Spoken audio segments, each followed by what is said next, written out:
Alrighty.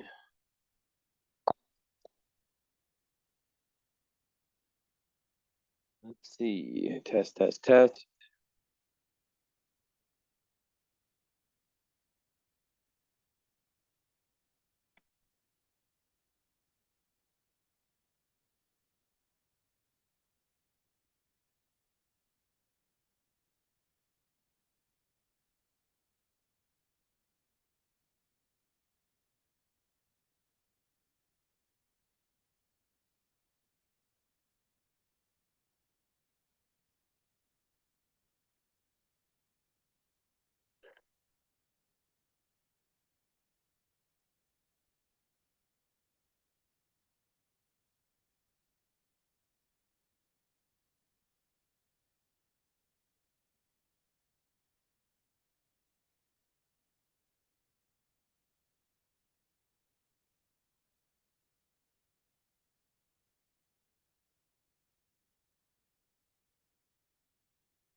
All right.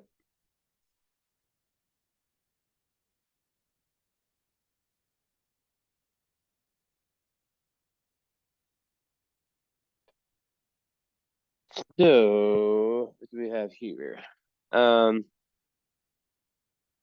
so you got that Cancer moon in the eighth house. Um, you're definitely someone who feels a lot. Um, it can be a little bit annoying to be around the types of people that are like, "Oh, it's on your head. It's on your head, blah blah blah." Um, and yeah, I mean, like a big part of being a Cancer moon is understanding that, it's in its rulership for a reason, right? Because Cancer moons can, are very, very good at meeting their emotional needs. Um,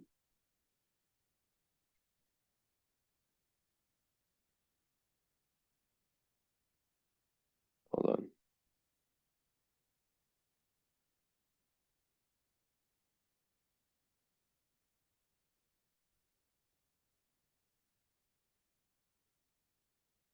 Okay, perfect.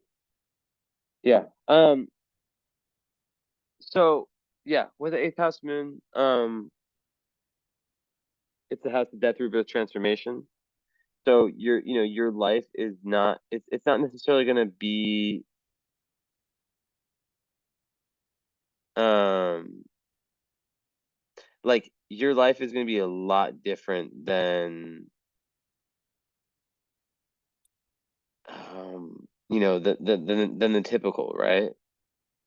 Um, because you're gonna go, in your life, you're gonna go through so many of these drastic, drastic changes. Um, which, from this perspective, right? The whole idea of death, rebirth, transformation is that you go through these kind of intense emotional experiences, and they leave you forever changed. You have the choice to either give in, um the choice to either give up, I guess, not give in, give up, um or really own up to it. You know what I mean? Um and yeah, it becomes like, I was just saying this in the last reading. It becomes difficult to connect to that person that, say, um you went to high school with or whatever, right? um yeah, there's just less in common. So yeah, um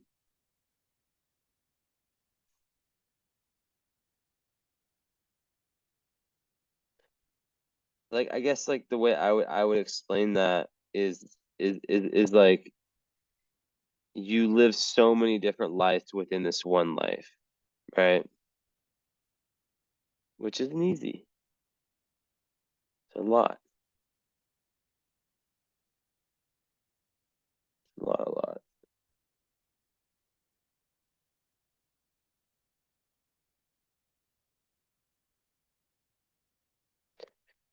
Also, eighth house moon, they're very, very good at feeling into the undercurrents. They want to know, it's all about shadow work, right? So, um, with your, let's see, your North Node is in Gemini with Chiron in the seventh. So relationships are an area, you actually, that's like a very, very, like, that would make a lot of sense for someone doing something like what I'm doing, right? Because seventh house is also, it's romantic partners, but it's also clients. Um, so you could really, potentially be someone who's working with clients and healing them. Um,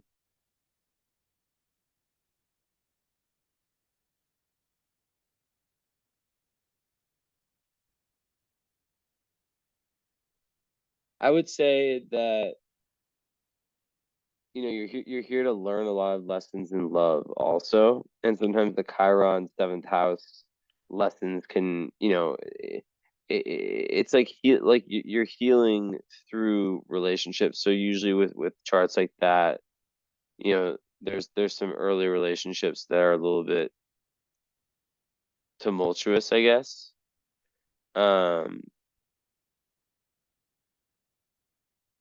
but you learn a lot about your own shadow through the relationships. Um, also eighth house is, it's very much about power, right? Internal and external power. It's about, being able to benefit from other people's resources. It's linked to like inheritances.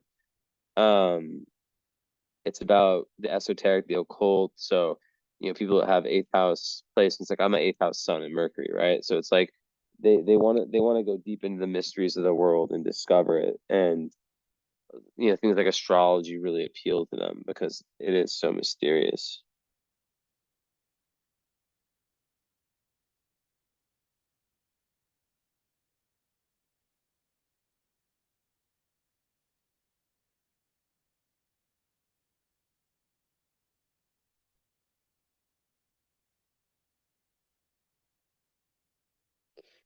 Yeah. Let's take a look at something else.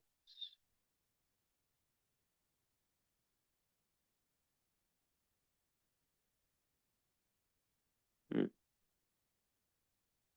Hmm, hmm, hmm. Okay. Yeah. So, obviously Virgo sun, Cancer moon.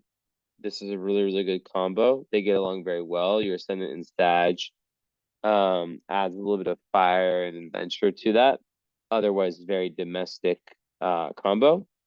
Virgo in Cancer, yeah, like a lot of Virgos get married to Cancers, right? Because they both love the home life. They both, have a level of kind of, I don't want to call it slowness, but they're not in a rush. Neither sign is in a rush, right? Um, and yeah, they value this kind of realness, right? They value realness. So,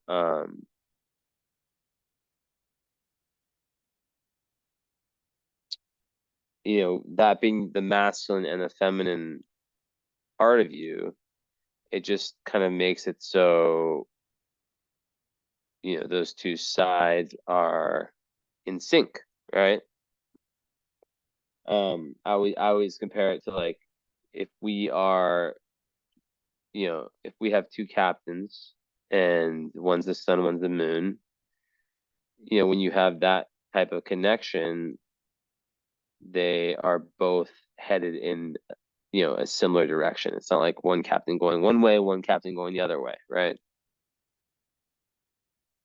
So yeah. Um, let's see. Um, the fact that your sun's in the 10th house, it makes your dharma. and it's ninth house Placidus, but yeah, I mean it's close to midheaven regardless. It makes your dharma, right? Your career, your dharma super, super important to your life purpose. Like you're really, really here to shake things up on that level. Virgo is the sign of service, but it's also just very, very good at being analytical and just kind of getting the job done, organizing its life, blah, blah, blah. Um,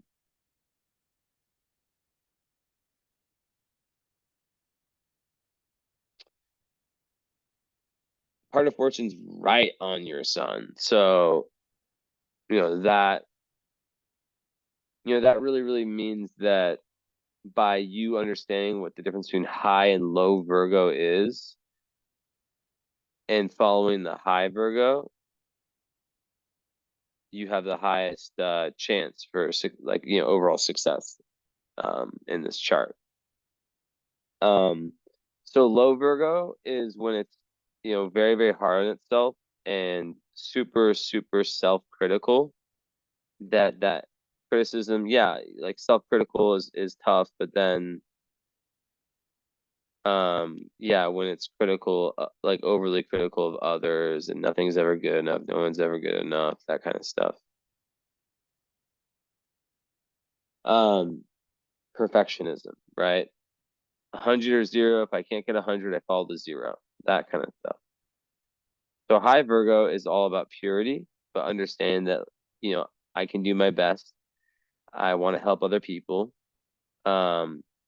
But I'm a human. I'm not perfect. I'm gonna have times where I fall short. And being able to have a sense of humor about those shortcomings, that is the key. Um, and just that consistency that Virgos bring to the table, that loyalty, that just you know what to expect with a Virgo, right? That's what I really love about Virgo. But sometimes they can be a little bit very too much OCD, um, neurotic, right? And that comes from when they're not enough in tune with their emotions, right? So the Cancer Moon, you're really able to meet your emotional needs very well, right? So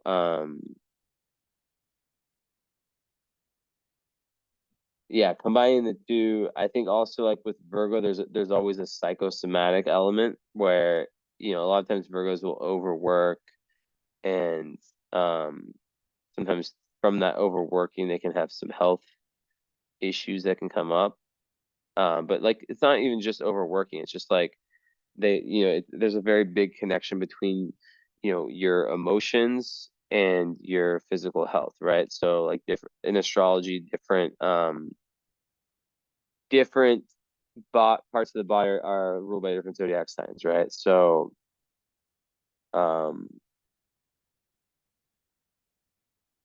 yeah, you can kind of like learn, like let's say like a certain part ruled by Gemini, which is the hands. Something wrong with the hands, then maybe that's related to something, like in respect to Gemini in your chart, right? Maybe it's your North Node, maybe you're not following the North Node. So what is Gemini North Node?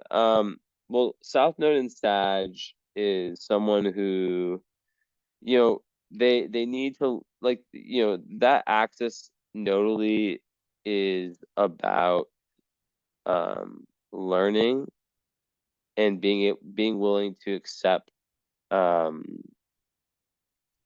being willing to hear different people's opinions out, even if you just don't think that they're going to align with you at all, right?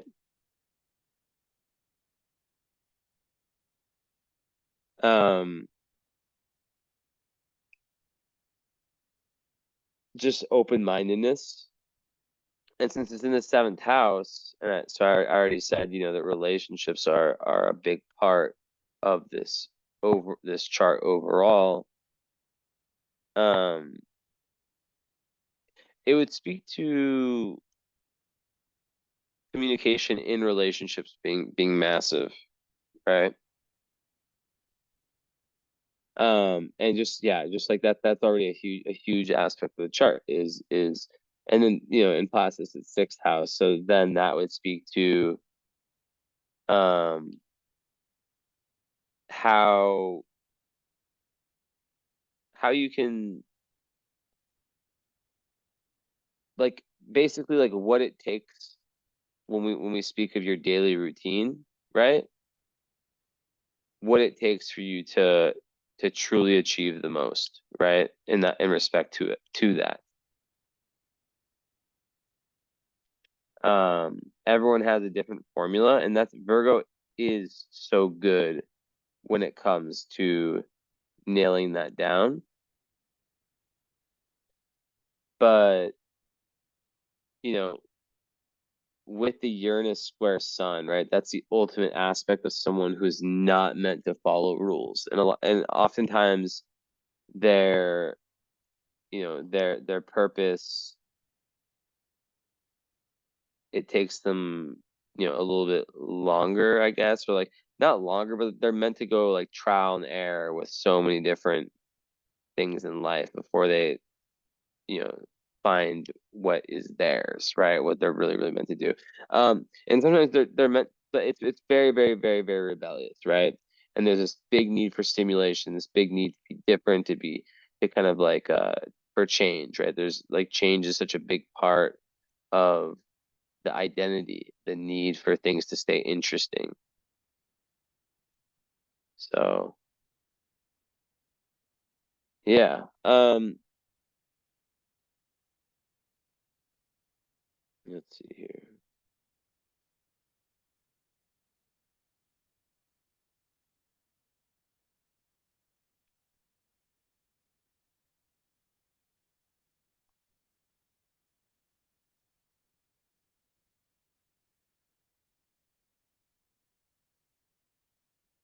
Hmm.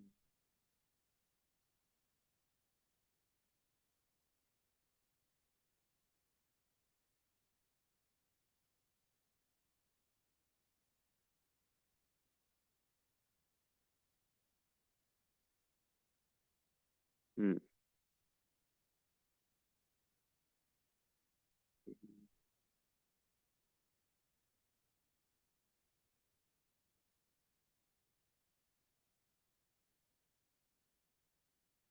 So you have a lot.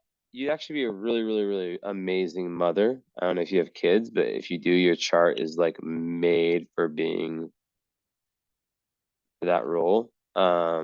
You have Moon, Trine, Saturn, which gives you a lot of emotional responsibility. That's like, the best mother placement. And then yeah, your Moon in Cancer. So Moon in Cancer is also they have a deep, deep connection to their family, right? Super, super deep.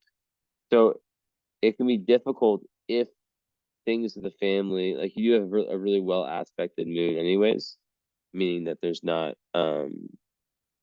difficult aspects to it from outer planets that make the results bad.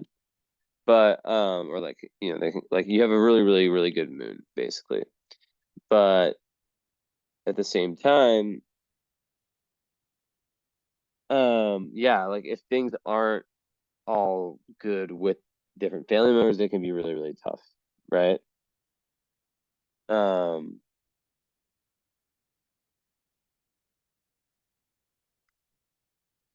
go off, go back on camera for a minute. So yeah, that I would say is challenging for this placement. Um, mm,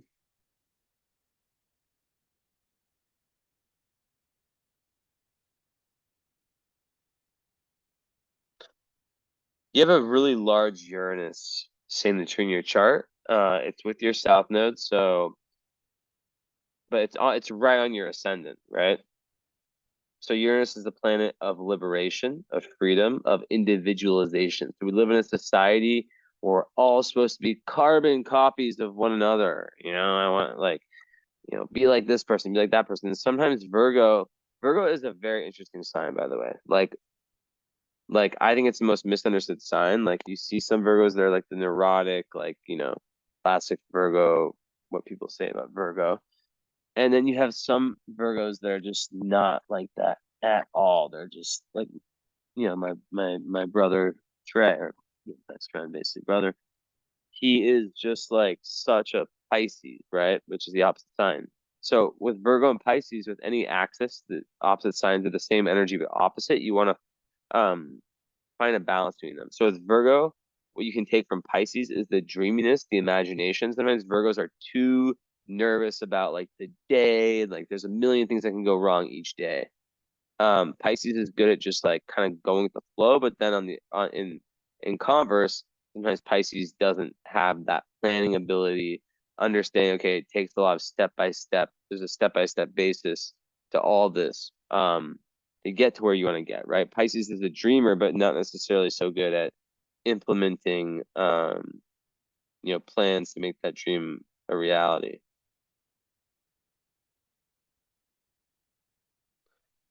So yeah, that is important. But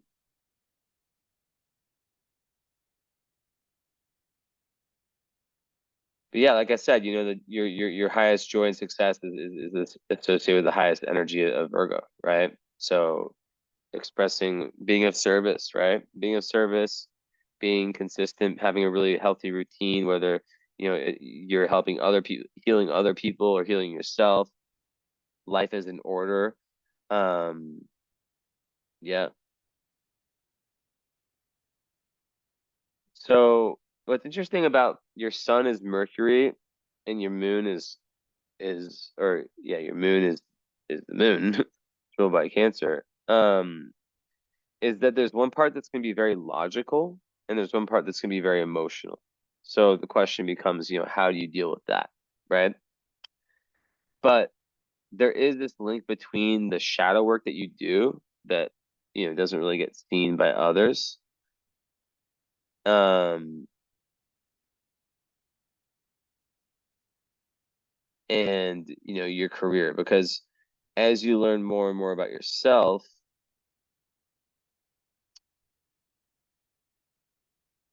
hold on.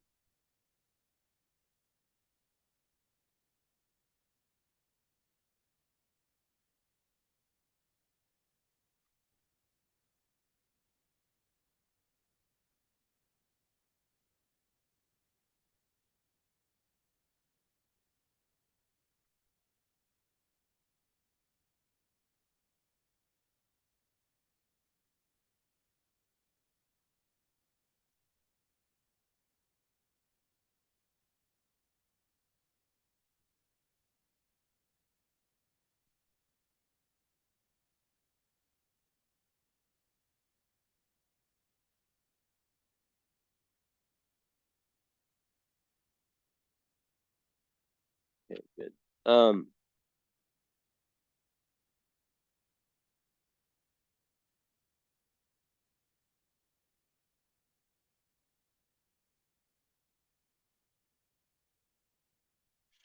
Yeah, like as you grow, and as you go through these letting pieces of yourself go, it's really important to understand the cycles of life, right? And the kind of the metaphysical nature of the world. And as you do that, you start to grow and let go of parts of yourself that are no longer needed. That's the Plutonian process.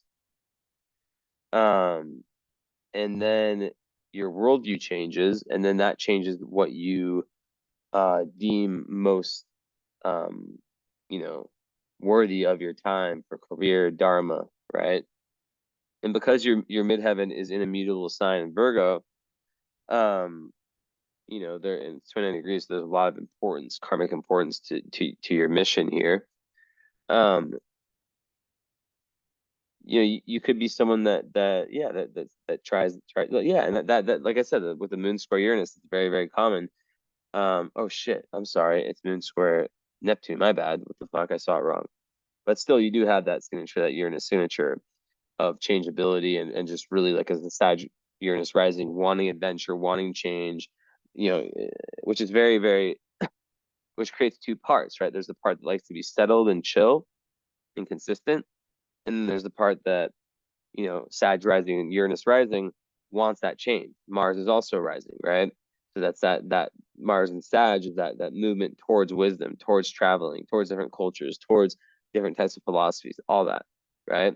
Sag risings, Jupiter rules your chart, so your life is a big part, once again, about learning, and it's the balance between higher wisdom and Gemini, which is like Sag is the higher wisdom. It's like the philosophies that we create out of all the data that we collect. But if we have a current tendency of only like of not going out and getting the data, it's like the journalist, right? The journalist has to go get the data, then they create their article. But if they didn't go get the data, they just rely on other data that they didn't really fact check, and then they create their articles that might not be based on reality. So for you, it's like going out in the world and just talking and meeting people, tons of different types of people, and not writing someone off, not just like writing people off. um there's always things you can learn about, like, from everyone. um yeah, so there is some very interesting placements also in the 12th house. But yeah, okay, so with the Sun square Uranus, right? um that just makes someone so it creates such a sensitive, empathetic person that it can almost be like very difficult to it can be very difficult to, like, let's say you're a healer, to not take on the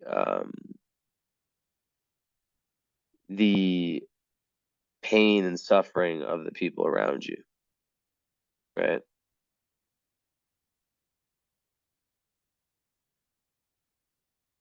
Mm,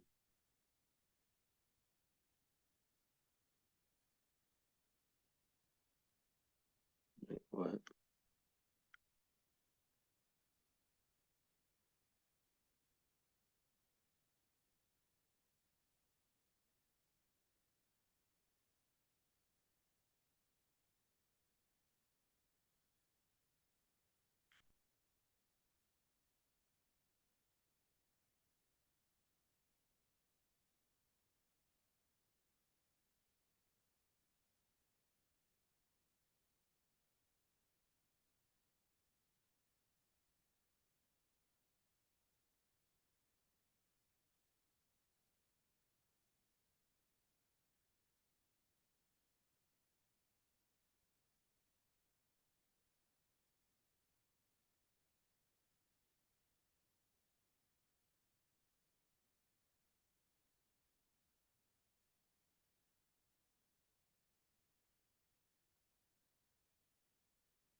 Yeah.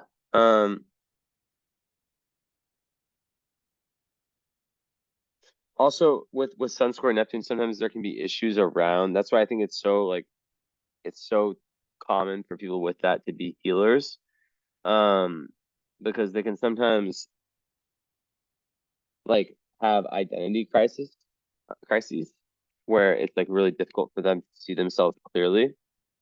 Um, and through acts of service, they feel this connection, and yeah, they're really, really able to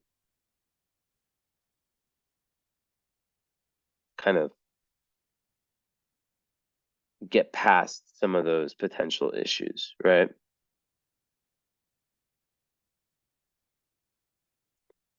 So yeah. Um,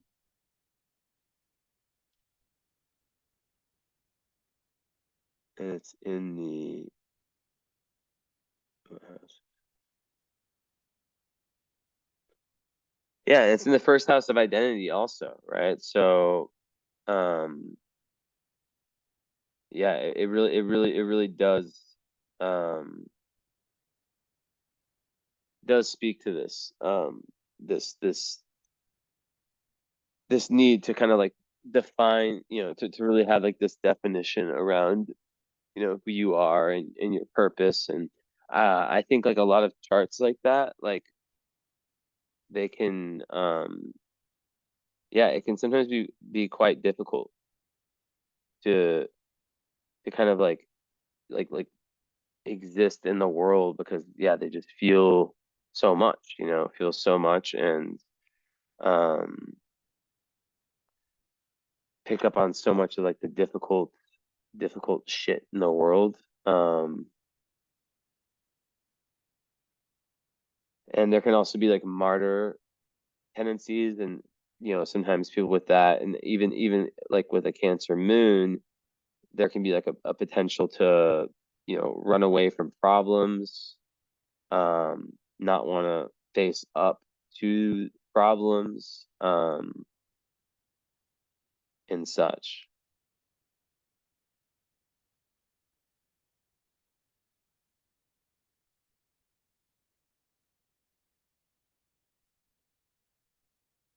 Hold on.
Okay, cool. Very good. Okay, so moving forward,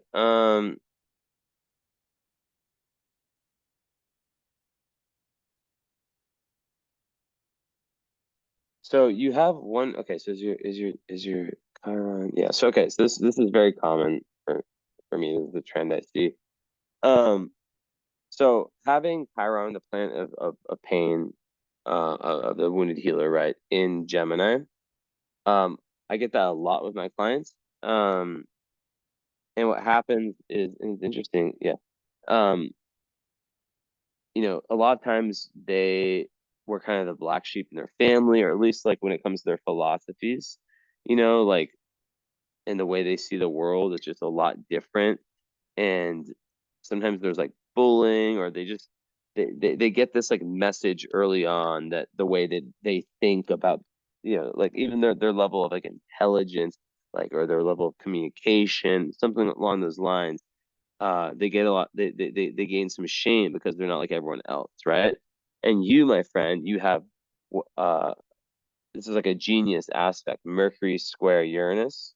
um it just makes you think very good, makes you very, very good at thinking outside the box. Um, but it's very, very like non-traditional and free thinking. And what can happen is that it can piss the more traditional minded people off. But then you also have like, you know, you have two really, really good aspects for intelligence. You have Mercury sextile Saturn, which is like the ability to organize your mind and organize your work and have the memory Saturn mixed with like the cognitive ability Mercury. But like the Mercury square Uranus gives like so many original ideas, but sometimes it can be like too like going so fast in the mind, and hard to kind of like slow it down, right? Which, obviously being a Virgo Mercury, yeah, it can kind of make that also difficult too. So just being able to slow down is so important, and just be very, and that's why the whole idea of service and healing is so big. Um, but also like, yeah, traveling and experiencing, going on adventures and really seeing the world in different perspectives is so massive because that's how you expand your worldview, right? I mean, there's two ways. There's that internal eighth house type of way, right? Which is a lot more internal. And then there's the more external Sagittarian way, which is more about, traveling physically or traveling metaphorically, right? This, for example, this session, this would be like traveling metaphorically, like it's a different type of philosophy. It's a different way for you to see truth and for you to kind of gain in this way. And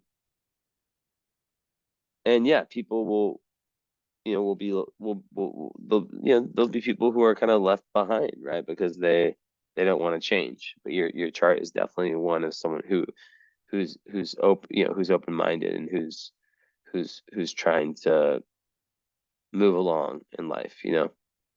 Um,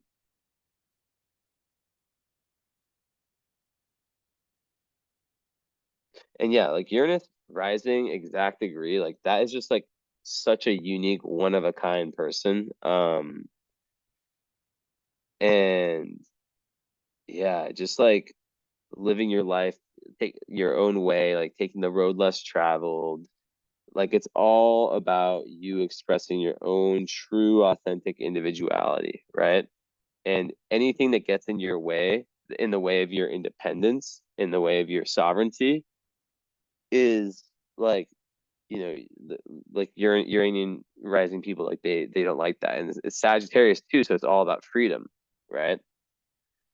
So, yeah, you have like this very unique way that you kind of go about living and even like showing yourself. Like even like a lot of people with that might dress, in a certain way that's distinct or yeah, not afraid to rock the boat. And yeah, just like because it is such a like a curious cat type energy, you just discover a lot, and you have so much to share with people, with humanity. Um, so yeah, and you're very aware of like how much other people are conforming to like societal expectations and all of that. And probably from a young age you saw that and you're like, I don't want to fall into this trap. I want freedom, I want independence, I want to live an adventurous life. I want to write my own rule book for life, right? Um, but the thing with Uranus is that it can be a little bit nervous, right? So sometimes, like, yeah, the idea of settling into one direction can be difficult. But like that's also with your midheaven journey. Um, you know, it is a lot of trial and error, but like the key is finding something that's close to your heart. When it's close to your heart, which the soul, so Pluto eighth house is about like there's the ego and there's the soul, right? So the ego wants, the soul needs. So for you, it's figuring out what does the soul need, what does the ego want. Little story time. A long time ago, I was, in a situation where I had to decide between going to international business school as my next step or to this random spiritual school. This is before astrology, right? I had no idea. And I had this crazy night, right? It was on my birthday, actually. I walked barefoot in this really nice neighborhood in Newport Beach, California, for like 2 hours, and I just was on my phone, literally like talking to my phone on whatever, voice to text. And I feel like God was going through me in that time, because I really, really understood, that there's a part of me that wants this, that there's one part that wants to make all this money and to be this like international man of mystery or whatever the fuck, like not even that, just like to travel and to be able to work and do business and all that. But then there's another part that is, like I want to help people. I want to do things that, that really, really move things forward. And that night, for the first time, really, I chose what I needed, not what I wanted. It was a way less sexier option, right? But it ended up being great. And then from that, all these other things happened. I met my best friend Trey. I, met this girl Danielle, who kind of, um, you know, I was always interested in astrology, but like she was like the first cool person I met that was into it, but also like a normal person on the side. I don't know how to explain how I viewed the world back then, right? So yeah, like when you follow that authentic journey, like things just happen, right? And there's such a spiritual aspect in your chart, because like also with Neptune, the first house, there's this desire to take your dream world, right? Your imagination, your true ideals, and implant it into your daily life, into your personality, into who you are. So yeah. Um, this is the kind of chart. So Jupiter in the second house in Capricorn is like one of the best placements for money.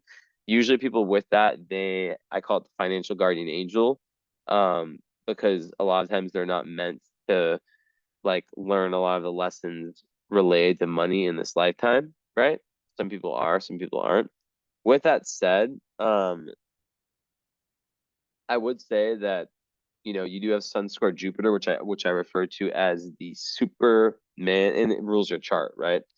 So Superman slash Superwoman syndrome, where it's like you have to watch out for taking too many risks. I have this too. So it's like, over expansiveness, like the metaphor of walking into the casino and thinking you're automatically going to win. So just, yeah, being grounded with decisions and stuff, all that. Um, but yeah, like if I look at this even more, I see Pluto and Saturn the 12th. That's interesting. Saturn in Scorpio, like a lot of your lessons are around sexuality. And also eighth house moon is someone who on a romantic level wants to get very, very deep and close, like two souls combining to be one. And then Venus in Libra is the lover. It's such a beautiful placement because it allows someone to see, and it's the 11th house, which makes you very popular, very good with friends, very likable. Um, and also it gives you lots of luck for your big, big, big, like, um, projects and goals that take a lifetime to kind of complete, and there's different steps to them. And also, yeah, it makes you popular in social groups. You might prefer a lover that you can, hang out with, your like the group of friends with, similar interests, very, maybe a humanitarian type. But like Venus in Libra, it's a beautiful placement because they see the best in their partner. And they want peace, quiet, tranquility, balance in relationships, right? Um, but there's also a strong need for relationships. And sometimes you have to watch over the codependency aspect, right? Because with the seventh house, how it is, your North Node there's like a lot of karma in love, but there's some painful lessons with Chiron that come up there, right? So yeah, just kind of like learning through relationships about your own shadow is a big part of this. But yeah, back to the Jupiter, like in Capricorn, that just makes you like a boss, I don't know how to say it. It's just like that boss energy. Um, So yeah, it's a very, very good placement. And I always say with like the financial guardian angel, it's like the person who it's like the person who I always say this. I've said it before, and people have been like, "Yo, this literally happened." Um, like they lose their job, and then their friend hits them up, "Hey, my company's hiring." It's in like 2 weeks later, and they end up getting a better job. It's higher, better work-life balance, better people, better pay, all that stuff. So usually, like the second house Jupiter, they have stuff kind of you know, like yeah, it's quite good. Um, so yeah, I would say Jupiter and Capricorn creates like this overcomer, someone who overcomes obstacles and gets to their goals. Um, and very ambitious, high achiever, right? So, second house is money, so it makes sense. But to not have too much of an obsession with the material is important too. Because it could be even through spiritual healing work that you do really well, or it could be that your finances get taken care of in a different way, where you're able to work in this type of way, right? Um, so Saturn obviously is in the 12th house, right? So yeah, it could be through your, like you diving into your own, I guess you could say, like, not traumas, what's the word I'm looking for? Phobias. Um, that a lot of the expansion and also into like the collective unconscious, like that you can find that expansion, right? So it could be, yeah, yeah, it's very, very good for anything healing wise. But yeah, it's a difficult place. A lot of people start in 12th, they have like some issues with the dad. Um, a lot of times they feel quite lonely, and they can set up like a very strong defense system. And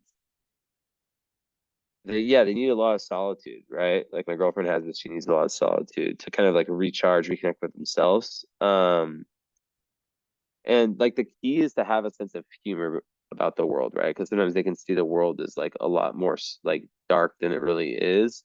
So like being able to like and also like they can be misunderstood quite a bit, and they can have issues like kind of reaching out to other people and asking for help. So yeah, it's like learning to like let go and relax. It's like your first house of Sag is all about that. So leaning into that Sag energy, but balancing out that fun adventure learning with that need for groundedness. That need for that Cancer moon need. Cancer moons need friends and people close to them that they can express all their emotions to, and they can't be with close to people who say things like it's all in your head. Why, like, depression's not real.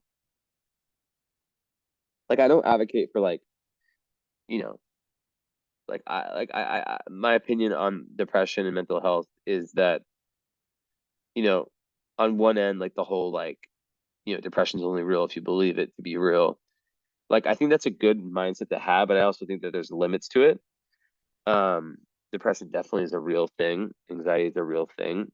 But I think that when we perpetuate these ideas of I'm depressed, like telling the story I'm depressed, we can get really, really stuck, as opposed to being present and saying something more like self-talk, like I feel depressed right now. I feel sad right now, but this is just right now, you know? Like if I even look back in the last week in my life, right? Um, just even the last week, just how unexpected things have been. Like thinking like, oh, I'm gonna feel like this tomorrow, and then tomorrow I feel completely different. It's crazy. Life is unpredictable. But I think a big thing with 12th house Saturn is prayer and connection to the divine and to service. And this is actually one of the biggest placements for by you being of service, you can get through a lot of difficult karma and feel less of the aloneness that can come from this. Um, there can be a lot of like being stuck in the past with this also. and like just like not being able to like forgive yourself for different things. So that's why it's so important. And some people with that can have trouble like remembering their dreams, even though and there can be even like insomnia, and there can be like especially for the first 30 years, like kind of like a blockage around like getting to like that world of imagination of the occult, esoteric, unconscious. Nightmares are common for 12th house Saturn. So yeah, like I said, like usually the father figure was lacking, um, and a lot, if the father figure was available, a lot of times didn't give like the protection. Like I know someone who has this, who's who never even met their dad, So yeah, and there can be like this big like hiding their vulnerabilities from the world, not wanting to like burden other people. So it's like, yeah, being able to ask for help when you need it and understand that when you do that, you connect closer to other people. Um, so yeah. But also 12th house sign people can be really, really good at working on their own and working behind the scenes. But it's made for like, charity work, volunteering, selfless service, right? So, and also like, it could be like working in a far away, country, right? Because Saturn can also be connected, um, or the 12th house can be connected to overseas places, right? But yeah, it really is about unconscious fears, like, and with it, the Cancer moon, right? The moon, like, you should follow the lunar cycle each month because you'll see a different, like, and just like make notes in a journal of like, okay, the moon's in Gemini. You can search current planets on Google. How do I feel? And see if you can find some trends, right? It might be like for me, your Pluto is obviously in Scorpio. So it could be when the moon enters Scorpio, like it is for me, which I would be very surprised if it isn't because it's your 12th house with Saturn. Those 2.5 days each month being very, very difficult, right? Like I would even write it down on the calendar and just see how that is. Um, yeah. So sometimes people with this, like they can have like anxiety, panic attacks, and they can benefit a lot from from psychotherapy and um just like leaning into spirituality. And that leads me to my next Pluto. So um Pluto um in the 12th, I always give the metaphor of someone who needs to jump off. So Saturn represents the kind of collective, the consensus reality, like the world as we know it, the conditioned world. It's about, exploring the unconscious realms, and it could actually make someone like very obsessed with like making the unknown conscious. And but sometimes people with that can like be at the center of crises all the time, not understand why, um, which can be difficult. But yeah, like overall, it's about jumping in off that because Saturn represents rock into the from Saturn into the endless sea of Neptune, which is like the connection of everything, that oneness, right? So it's a very deep spiritual placement. But sometimes people with this feel like a little bit restricted from finding their own power. Um, so yeah, it can be difficult, and there can be like a level of escapism and wanting to escape and kind of like isolate and all that. Cancer moons can do that as well. So, and just feeling things so intensely, right? Like I said before. And I would say this one can make you your own worst enemy too. There can be like a lot of self-destructive behavior with this. Um, and most people with Pluto 12th house are introverts, and yeah, like they need that alone time to recharge. And as a Cancer moon with Sun square Neptune, yeah, you take in a lot. So it's like if you are a healer, it's about learning energetic protection and learning to kind of be able to detach yourself from the suffering of other people and see it as just part of the process they have to go through divinely, right? So the more you connect to God and try to understand God and try to understand the universe and how things work and karma and all that, the more things can make sense. Um, Now what's cool about the Pluto here is that the more like aesthetic stop aesthetics, no, the more energy you put into trying to like get through your unconscious issues, the more that it like gives you this crazy regenerative power. Um, and yeah, like it's a lot of times people with this were not like really pumped up that much as a kid, like not like really told, about how great they are and um, how powerful they are. So yeah, and then with sexuality, a lot of times there's like a feeling of shame, like I was saying before, like a very sexual placement, but often a feeling of shame around sexuality, right? Um, but yeah, usually there's some like yeah, kind of unhealthy power dynamics in your childhood. So it goes back to what I was saying about the Cancer moon, the need, like even let's say you have like a really toxic parent, like when you hold in that resentment, that only hurts you. The metaphor is, or the saying is like, having resentment for someone else is like drinking poison and thinking that they're going to get hurt from it, right? So it's a big, you could do something like writing a letter. I don't know, maybe you're cool with your parents, right? You do have some nice, some placement. It's not like it's horrible with the sun and the moon. Um, but yeah, like just like writing a letter and burning the letter. If they were sending it and just creating that boundary and having love in your heart and understanding for, that like let's say it's like a really toxic parent that they didn't have, that they don't want to be that way, you know, that's their own suffering, right? Also, there can be like childhood abuse can be indicated with this. Um, so yeah. And yeah, I would say like with Saturn in Pluto in 12th, there's just that tendency to like beat oneself up and be so hard on themselves. So yeah,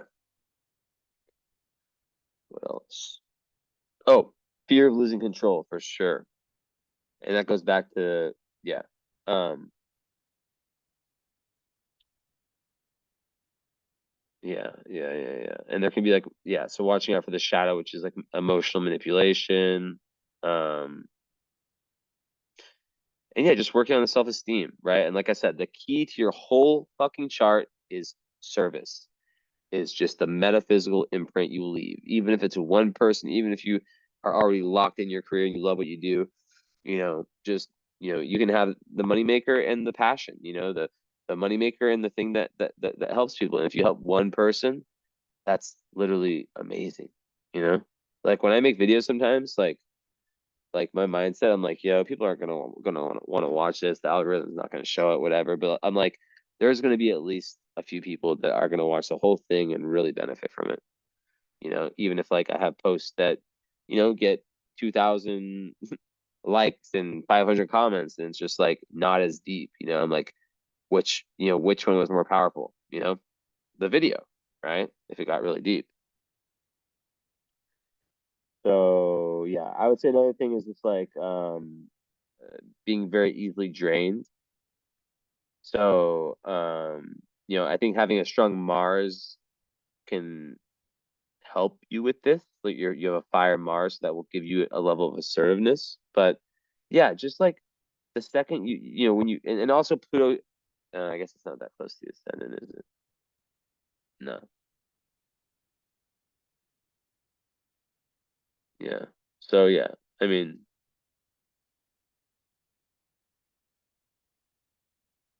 yeah.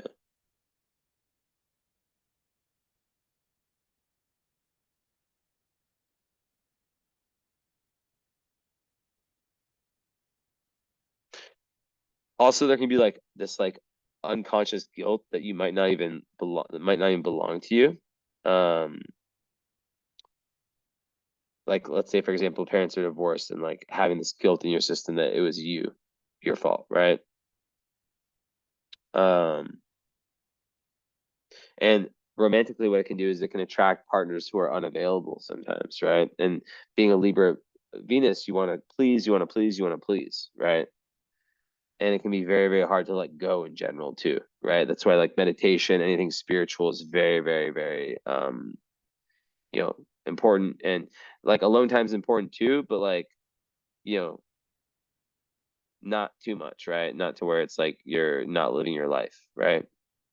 And yeah, I mean this is like a very deep talent for psychology, right? Like I said, there's that obsession of wanting to make the unconscious conscious. So cool. Um, so yeah, that's a big part of the chart. Um, First house Mars, like even Mars and Sag, it creates a very inspirational leader. And yeah, just like that person that just wants to go. And first house Mars people have this like independence, this like strong drive to like express themselves and really meet life in this very like head on, like boom kind of a way, right? And yeah, it can be a little bit impulsive, but a lot of the other parts of your chart are not like that.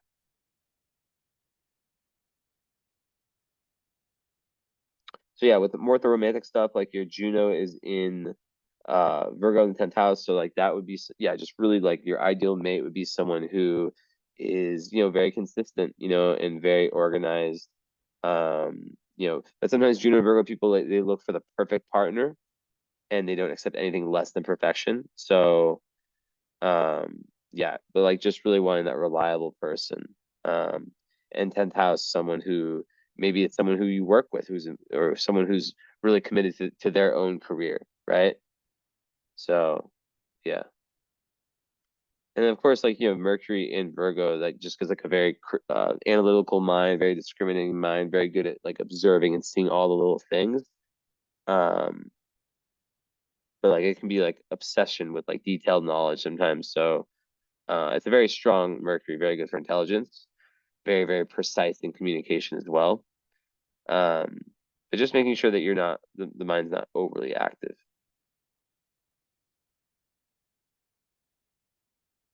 And yeah, even Vesta and Virgo, that's like someone who's who can be very perfectionist, who has to watch out for that. Um, to avoid being overly self-critical and critical of others. But like 10th house, yeah, just like that, like wanting to be of service, like super dedicated to their career, wanting to kind of be of service through their work in some way. And yeah, very, very um, like kind of go-getter. Um, and yeah, just like sometimes there's difficulty like settling into like one type of career, right? And that shows with the midheaven being mutable as well.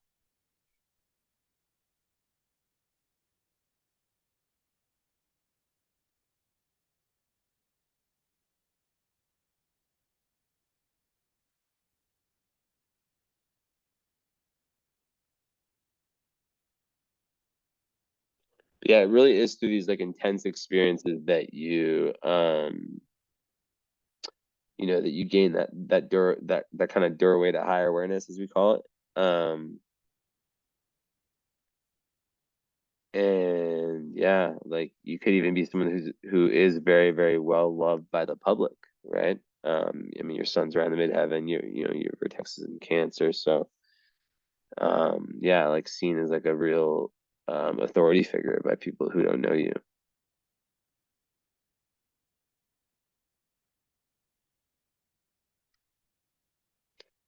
Um, Yeah, and I think like going back to the North Node, I just think in the seventh house, it really is about just, you know, like you'll have lots of karmic romantic relationships and just getting them right, like maybe there's like a imbalance in past lives, right? Where you were um too independent and not willing to compromise enough. So it's like in this life, it's like finding the right relationships, but like yeah, like um having a nice, very healing Chiron relationship, right? Um, and yeah, just lots of like, like major life lessons, yeah, around connecting to other people, right? And in past lives, like I said, like kind of that potential tendency. South node is like the been there, done that. North node is where you're trying to go. So thinking that your way of thinking is 100% correct without even doing, like I was saying before, so getting the facts, gathering the pieces of information that, yeah, super important. So, yeah.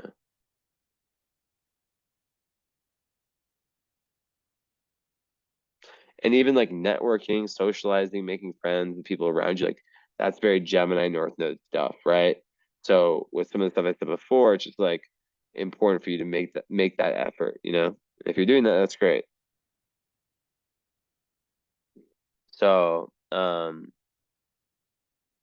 yeah, like lots of knowledge accumulated through past lives, but like maybe you didn't share it enough, right? Um, and also about having fun. Like you're here to have fun, like that's another big thing with North Node in Gemini. It's a fun sign, right? Adventure, right? You've had some serious, yeah. So like just really getting good with communication, seeing the like other side of the coin, like per se, um, and yeah, just always reevaluating your beliefs, right? Based on like what you experience, what you see, and just like the balance between listening and speaking, and um, yeah.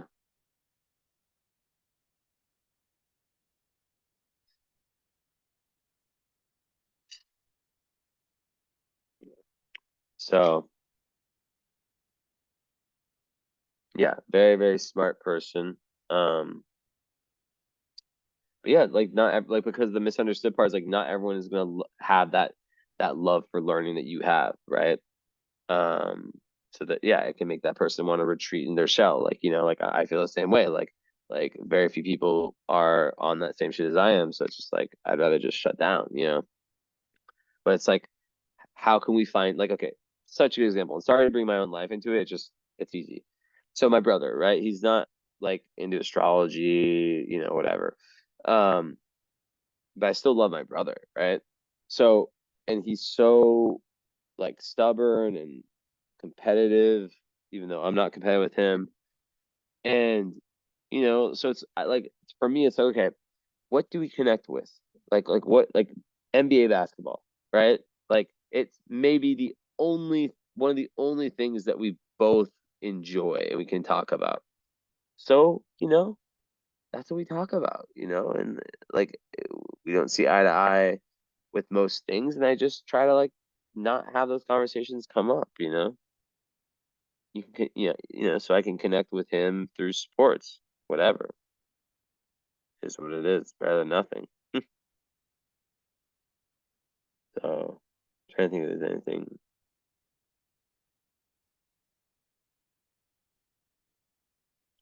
Yeah, so I guess the main thing is like, don't jump to conclusions, gather facts, take your time before coming to any opinion.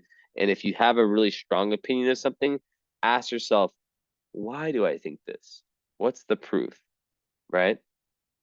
Because the shadow is like being self-righteous and not and thinking that your truth is the only truth, and understand that like many different people can have many different truths. So yeah, another thing is just like that strong desire to be free.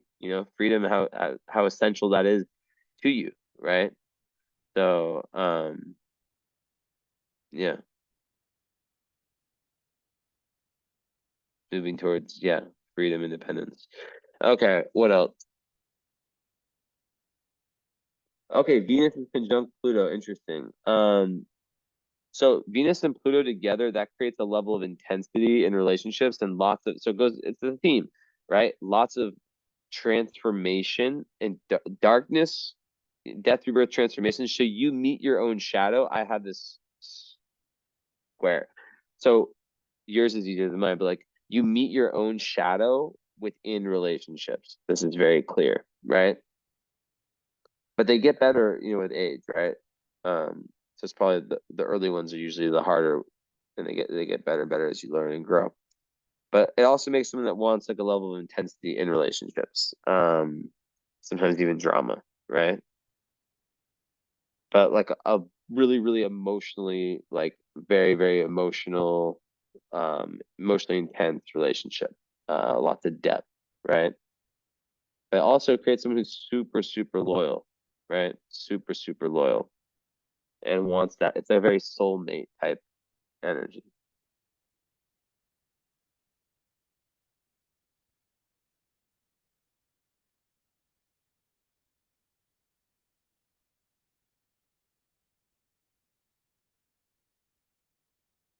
And yeah, like sun conjunct heaven is like one of the best places you can have the sun, right? It's like someone who's like meant to leave a legacy and really make their mark on the world, you know? Um, like they are here to really make things happen.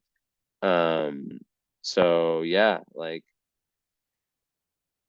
it's super ambitious. And a lot of times people with this, like when they're going that right direction, they get a lot of help in getting to their goal, right? So yeah.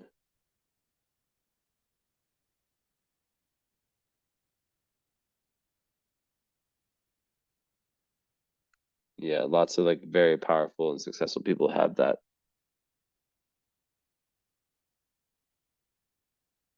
especially the part of fortune right there. So yeah, you are the your worst enemy potentially, right? So if you can get past that, like yourself, I guess. Yeah. So Black Moon Lilith is around the IC. Interesting. Interesting. Also, your IC is my son, so we might be like we might have some like karmic connection. Who knows? Interesting. But that's very interesting. Also, Palace is in Pisces, so that I always think of that as like the open third eye. Um, yeah, so Black Moon Lilith in in the what am I thinking about it? In Aries, in Aries. So Black Moon Lilith is like you at your worst. It's not a planet, so it's just like a potential. Um, Usually it can make someone like overly competitive, overly assertive, like even aggressive or dominant. Like where they love to win so much. Um, that and I would say like the shy would be like, yeah, the main thing would be like being impulsive, bully, and like kind of like being so rebellious that they self-sabotage themselves and just hate the hatred of being told what to do, right? Especially with the Uranus rising. But a lot of people with this, they have like issues with controlling their anger because it's on your IC, that is could be with your family, right? That could be with your family. So it could be that like a lot of your negative side, I have it there too, right? So it could be that there's like some difficult karma with family members. I'd have to, to do a family reading or a chart, compatibility with you and family members if you're ever interested, but I really know. But yeah, a lot of times that's the case. And yeah, shit.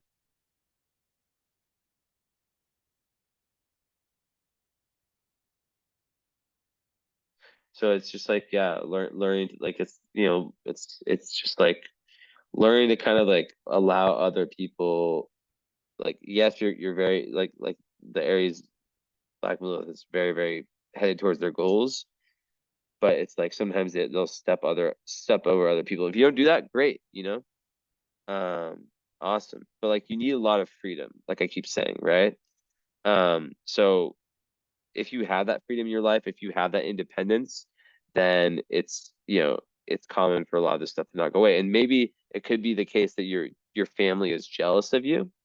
Um, and it could be the case that these energies don't show up in your life besides maybe like, with family.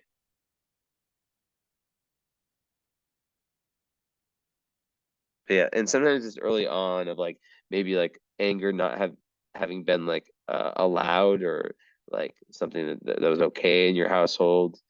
Um, some people with that they feel like they can't stand up for themselves. Yeah. in relationships, it can be difficult because it can make it just like too competitive, too dramatic, too many fights. But yeah, also like when we think about the chakras, it could be like a root chakra problem, which is like, the feeling of like, is the world a safe place, groundedness. So and also like the material world. So if you're like overly attached to the material world, which I doubt you are, then that can bring some problems. But like I keep saying, like and also with this, like physical exercise, Aries rules that's like the best way to integrate this, right? To be really, really good in your body and getting that energy out. Um, but yeah, like not letting your ego kind of carry you away, right? And yeah, like there is a lot of like overachiever energy in your chart. So just knowing that, you are great, you know.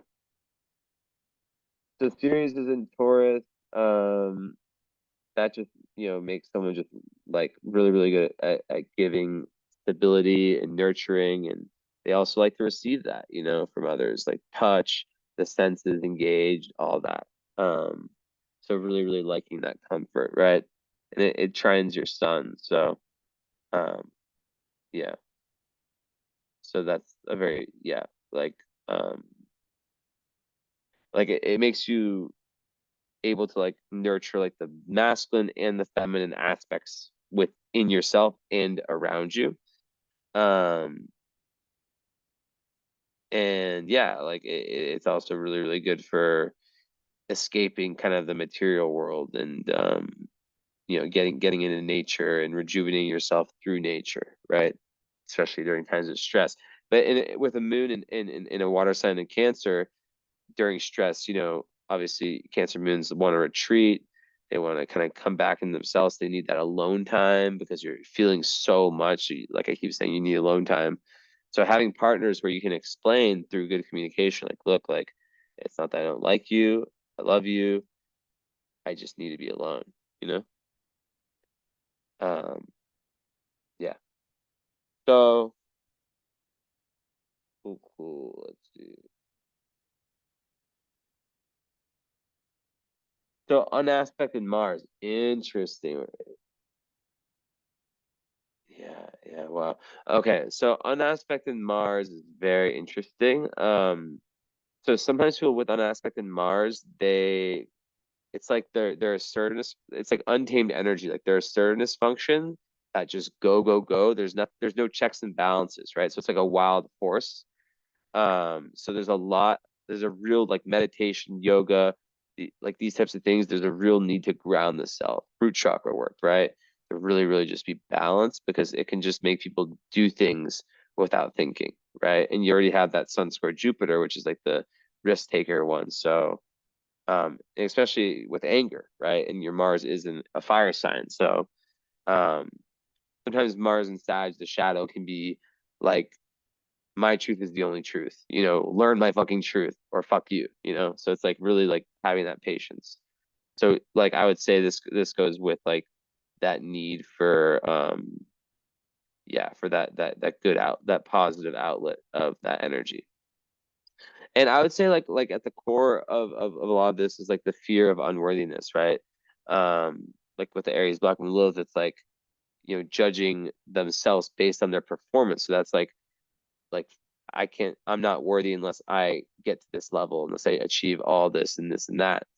And um like that's why I keep saying your identity and who you are becomes clearer the more that you move into the strongest Neptune and Virgo energy.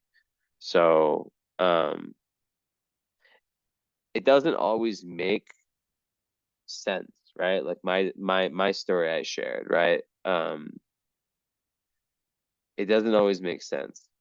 Um, like at that time, I didn't fucking know. I didn't know that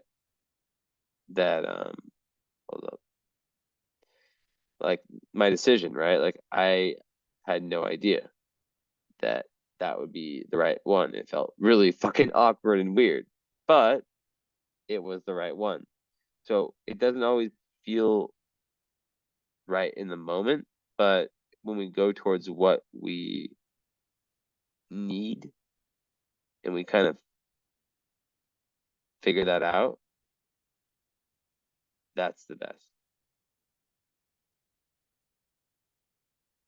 Hold on.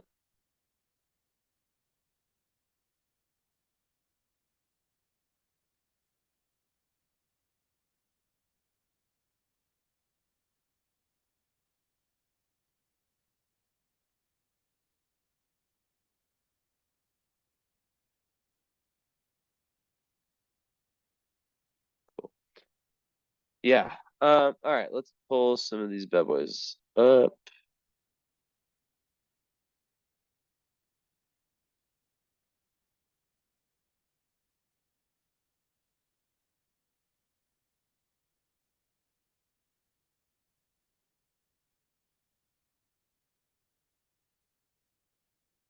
Also, Moon sextile Mercury is a nice one for being able to express your feelings, your emotions quite well. And you're able to actually with that, it's a really good one. Fuck, I because like Mercury is it controls your sun, so that actually gives you an ability to make a balanced decision between Moon, emotions, Cancer, Moon, and your Mercury in Virgo and Sun in Virgo, right? Which is yeah, you're between like yeah, blending like the heart and the mind.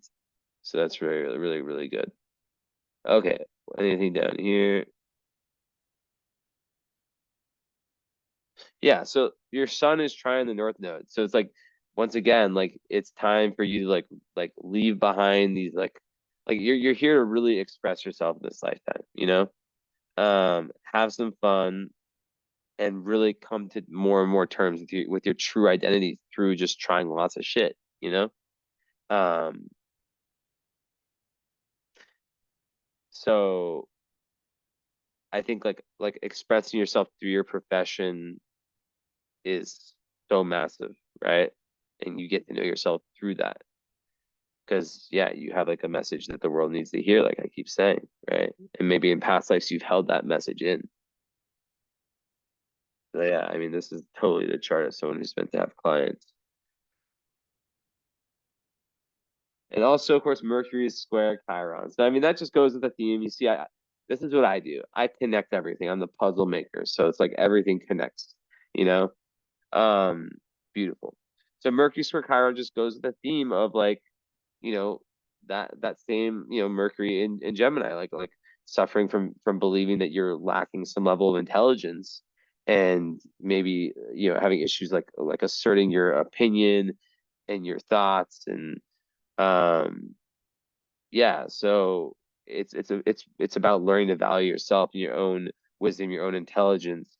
And it actually creates a very good healer, someone who's very good at active and compassionate listener. So that makes like, a great counselor, therapist, or anything in that range. Um,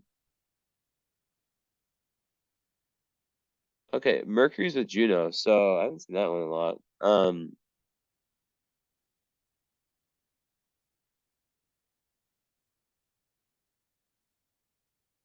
I would say like with that, um, it just you have to be really really careful the words that you say to loved ones, especially like in relationships, because they can have like a really really and it's funny because like I've said this to like one other client before, and she was a Cancer moon too. All right, Cancer Sun, Taurus moon, but like yeah, like and she was like yeah, like because sweetest person ever, but like when she does kind of let that out, it just like she was like you're right, like fuck, like it does really affect people, right? So yeah, really profound effect. Um, but also like in the other way, right? You can have like really beautiful words that really, really calm, and this is great for healing as well, right? Um, so yeah, this could really like indicate like a talent for yeah, for anything like that involves like, counseling, hospitality, anything diplomatic, writing, anything based on communication or nurturing people. And then the relationship energy with it is someone who um And then yeah, also it's with your Vesta, so it could be like connected to your work where you want to like be able to communicate and get your voice out through your work, right? A journalist or something, it could be anything, writer. But yeah, like with Juno and Mercury, I would say it's like it just speaks to the importance of having like a very solid, accurate communication in your relationships, like romantic relationships. Okay, let's open this up. Actually, I want to see one other thing.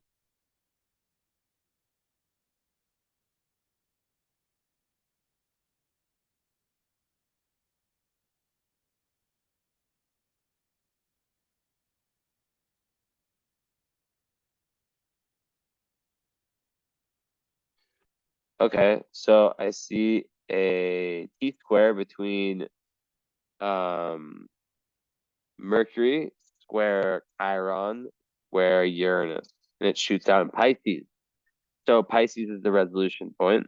That speaks to the Uranus square Mercury. That's the part about like just thinking really outside the box, but somehow sometimes like I went into it earlier. You remember that one? You know, being very rebellious in your thoughts, and also one of the shadows of that one is that sometimes it's like people with that will be so much like I don't want to like I want to rebel so bad that like they'll just go the opposite direction. Like let's say there's two choices and the person's trying to get them to take choice A and choice A is just obviously the right choice. They still might take choice B just to be rebellious. That's the shadow. And then yeah, the Mercury square Chiron is everything I just said about so this is so fucking beautiful how this connects. Holy fuck. Um damn. I must need to record this.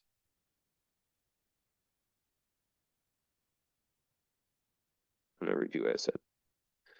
So yeah, this is unreal how beautiful this connects, right? This is everything I've said in the reading. So this T square Mercury and Uranus, like we just talked about that, right? And then it squares Chiron as well. So it shoots out in Pisces. So this is literally like all like with your Chiron and Gemini, right? Like everything related to like the pain around not being misunderstood and not being seen as as intelligent or as you really are and all that, and then thinking outside the box with and just being that very different type of thinker. Well, it shoots out in Pisces, which has been like such a major part of this reading because that is how you get past that Sun square Neptune identity crisis, and through Pisces, you and it's fourth house, right? So it's like creating a spiritual basis for yourself. It literally is another sign of how you get past all these issues through deep spirituality. It's literally fucking magic. This is crazy.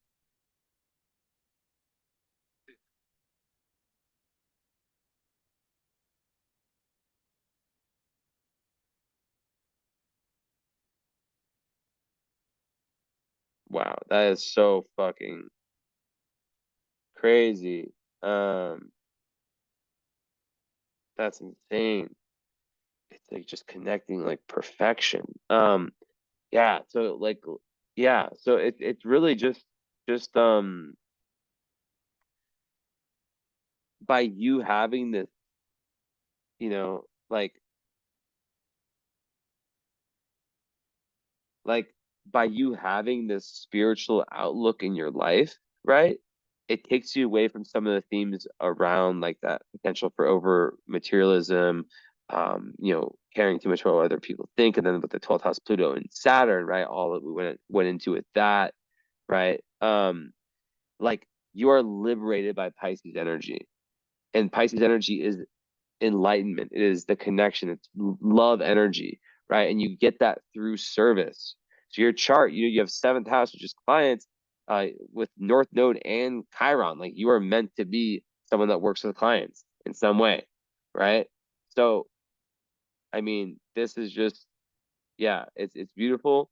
And with part of fortune right on the sun in Virgo, yeah, that's the highest energy of Virgo is being of service and giving back. And then through that, you get so many gifts as you see yourself clearly get past that sun square Neptune.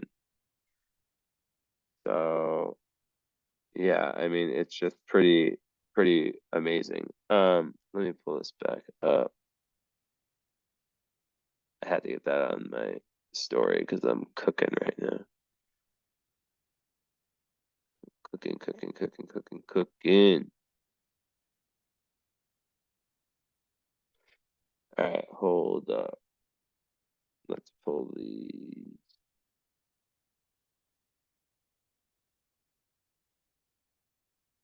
You should have had points. Ultra.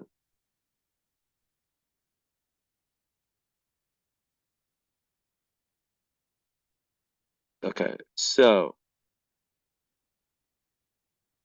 Oh shit, you got Antares Rising. So you're a badass. Damn. Antares is like the militant. It's like the king queen of the underworld. It's like the mafia shit. Um, I know he's not the most popular person, but Andrew Tate, his sun and moon are on exactly on Antares. I'm the only astrologer in the world that knows that because I guessed it correctly, and then I'm friends with one of his ex-girlfriends that had that confirmed. I was correct to the minute. Wait, no, it's 4 minutes off. Whatever. Fuck it. So close. And yeah, so it's just a badass energy. Oh my God, you have Spica with with your Venus. That is beautiful. Um, okay, I need to hold some of these up.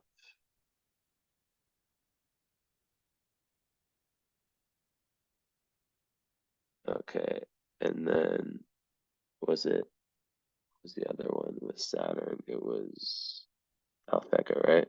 Yeah, Alphecca.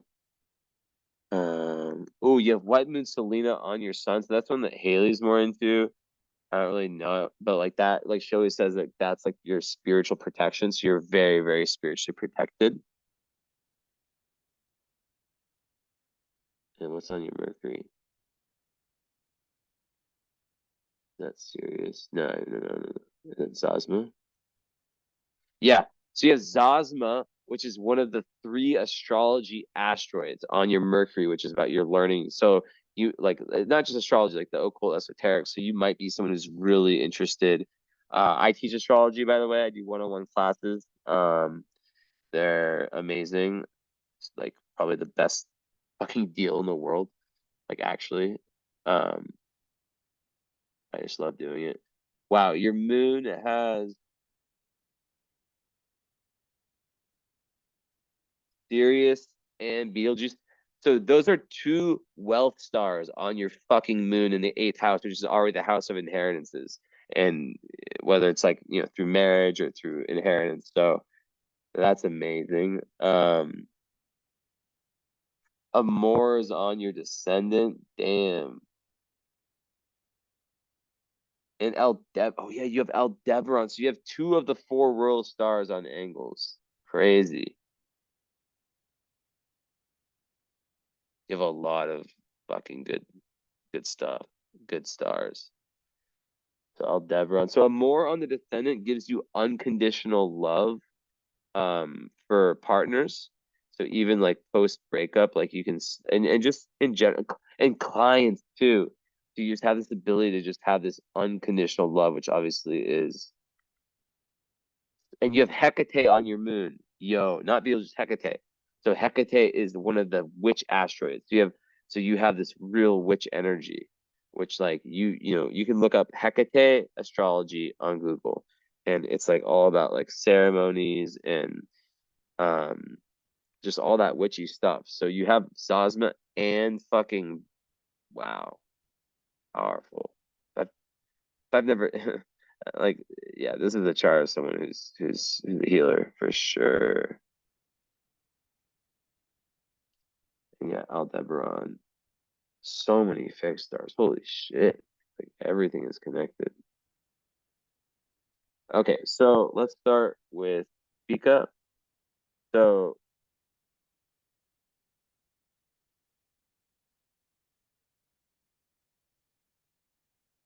so Spica is just like one of those beautiful stars. It might as well be one of a royal star. There's four, but it should be the fifth. Um, it's a beautiful one, and Venus, like Venus with Spica, just gives you so much social success, lots of benefits from friends. Um, You tend to manifest really, really well, really good with the arts, very worldly, and yeah, just really, yeah, like amazing for manifestation. And so Antares, like I said, it's the badass one that you have rising, and rising in midheaven energy is important for this type of thing.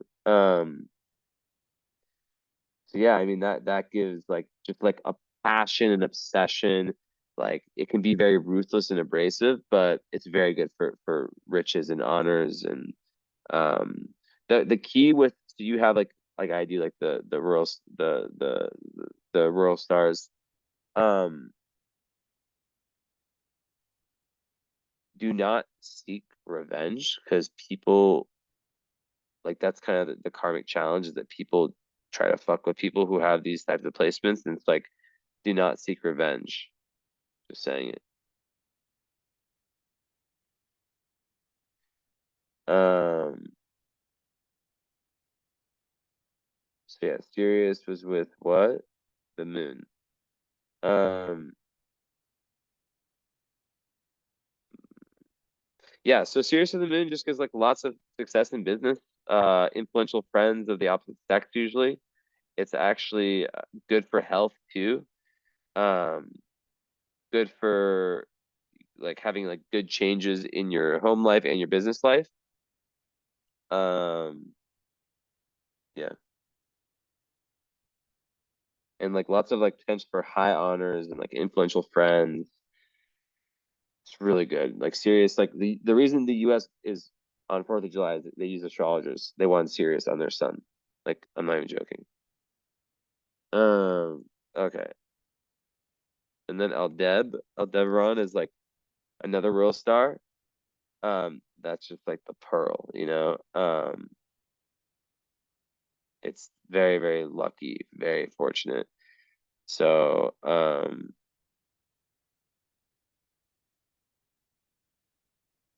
and then oh yeah, the other one was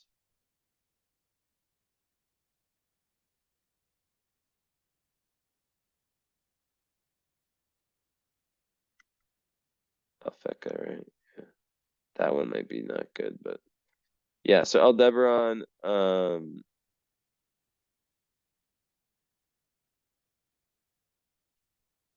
yeah, just lots of good fortune in business also.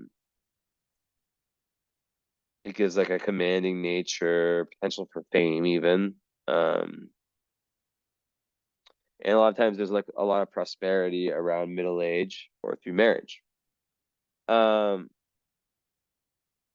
and then Alphecca with Saturn. See what this one gives. No idea. So many fucking stars. Um, these are all like cherries on top, right? They're very important. So it's a studious, popular, economical, benefits from elderly friends, strong but well-controlled passions, poor health, love disappointments, but marries above own station, few children but harmonious ties with them. All right. All right. So yeah, a lot going on there.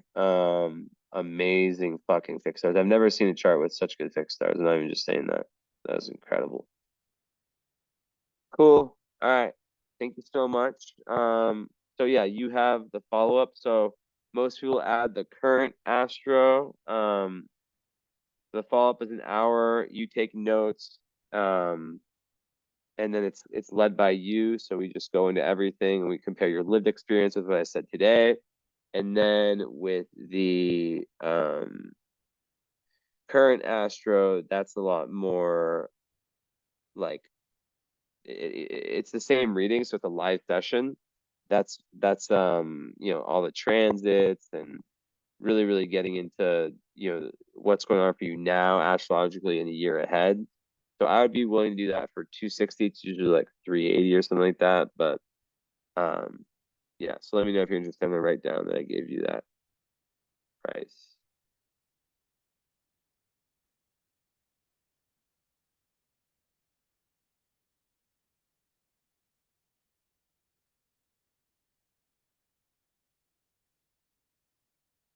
Yeah, let me know. Take your time, and hope you enjoyed.